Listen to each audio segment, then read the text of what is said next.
Welcome to The Explainer. Okay, today we're tackling a big one, testosterone. It gets talked about a lot, usually in terms of muscles and machismo. But what's the real story? What is it really? And what happens when your levels are kind of out of whack? Let's get into it. So, let me ask you, do you ever feel just tired, irritable, just not quite yourself? It's a feeling a lot of guys know well. But here's the thing, you don't have to just put up with it. It could be tied to the main male hormone, testosterone. So we're going to unpack the signs, the science, and what you can actually do about it. All right, first things first. When you hear the word testosterone, your brain probably jumps straight to bodybuilders and aggression, right? Well, that's really just scratching the surface. Its actual job in your body is way more complex, and it is absolutely vital for a man's overall health.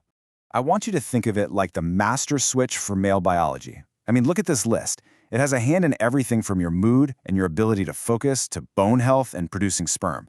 So you can see how when this one hormone is off, it can cause a whole ripple effect across your entire system.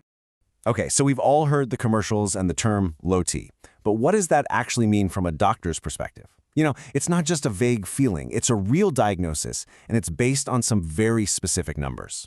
So let's break down what those numbers are. So here it is. This is the magic number you need to know. The American Urological Association says that a testosterone level below 300 nanograms per deciliter, that's the clinical cutoff. If your tests consistently come back below this number, that's when a doctor is going to officially diagnose low T. But it's not quite as simple as just getting one blood test and calling it a day.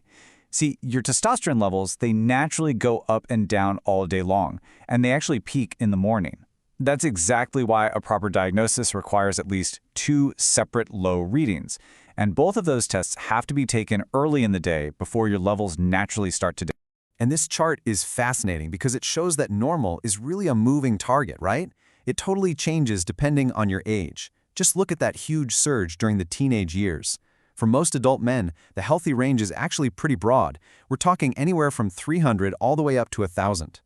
And this is a really important thing to remember. A slow, gradual decline is a completely normal part of getting older. After you hit 30 or so, it's pretty typical for levels to drop by about 1% every year.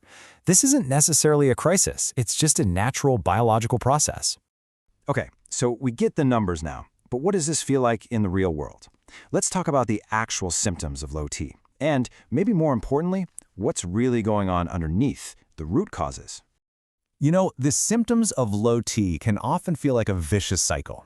You might notice the physical stuff, like losing some muscle or putting on more body fat, but it's also the mental side of things, that constant fatigue, the irritability, the drop in your sex drive that can really impact your quality of life. Now, this is so important to understand. Low T almost never just happens on its own, out of the blue. It's often a big red flag for a larger issue. As you can see here, major health conditions like obesity, diabetes, and sleep apnea are all tightly connected, not to mention lifestyle factors like chronic stress and just plain bad sleep. All right, to really get the picture here, you have to think about testosterone as being part of a team. It's not a solo act. How well it works totally depends on its relationship with other key hormones in your body, especially one you've probably heard of, the stress hormone, cortisol. Think of testosterone and cortisol as being on a seesaw. When you are constantly stressed out, your body is just pumping out cortisol. And research shows that being exposed to high cortisol for long periods can directly push down your testosterone production, throwing that whole seesaw completely off balance. And here is another absolutely critical piece of the puzzle, especially if you're carrying a little extra weight. Body fat contains this enzyme called aromatase, and its one and only job is to take your precious testosterone and convert it into estrogen. So the takeaway here is pretty simple. More body fat can literally mean less free, usable testosterone. So, with all that said, what can you actually do? Well, the great news is you have way more control than you probably think. Let's walk through some lifestyle strategies that are actually proven to help your body's natural hormone production. Here we go, 5 powerful, science-backed strategies. Number 1, dial in your diet to get to a healthy weight. 2, get moving. A good mix of cardio and weight training is perfect. 3, and this is a huge one, make sleep a priority. Seriously, just one night of bad sleep can tank your T levels. 4, find healthy ways to manage your stress, which will help lower that cortisol we just talked about. And finally, number 5, work with your doctor to get a handle on any of those underlying conditions. Now look, lifestyle changes are incredibly powerful, but let's be clear, they are not a replacement for professional medical advice. If you are dealing with persistent symptoms, the single most important thing you can do is go talk to a doctor.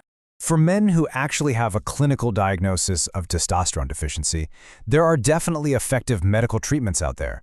They can be things like gels or patches, injections, or even tiny pellets that go under the skin.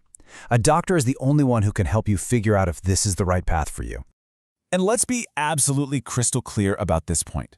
Trying to diagnose yourself with some quiz you found online, that is not the way to go. The only way to get a real accurate diagnosis is through blood work and a full checkup by a doctor who can also rule out any other things that might be causing your symptoms. So, at the end of the day, is it your lifestyle or is it actually low T? The only way you're going to find out for sure is to start a conversation. Take what you've learned here today, go talk to your doctor about what you're feeling, and get tested. That really is your first and your most powerful step toward feeling like yourself again.